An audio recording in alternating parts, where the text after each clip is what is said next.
sambaio, o kwetyo chali. Ukayu a sambaio, o kwetyo chali.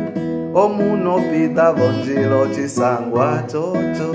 O muno pita vonjilo chisangwa chocho. A sambaio, tambulo chisangwa chombundi. A sambaio, tambulo chisangwa chombundi. A sambaio, tambulo chisangwa chombundi.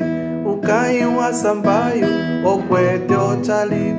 Ukayu a sambaio, o kwetyo chali. O muno pita vonjilo chisangwa chocho.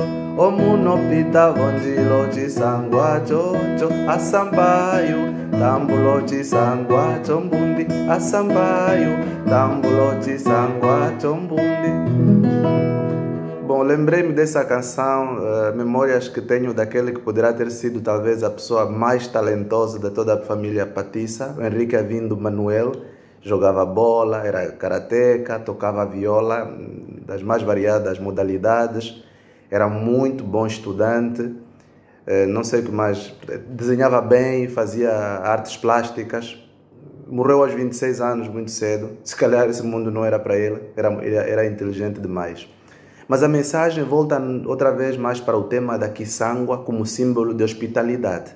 A canção diz que a esposa do Sampaio é muito hospitaleira.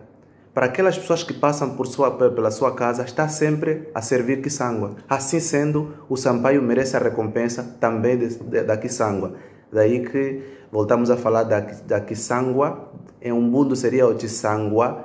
É um sinal de hospitalidade. Choco Sanguiwa. Boa noite, um abraço.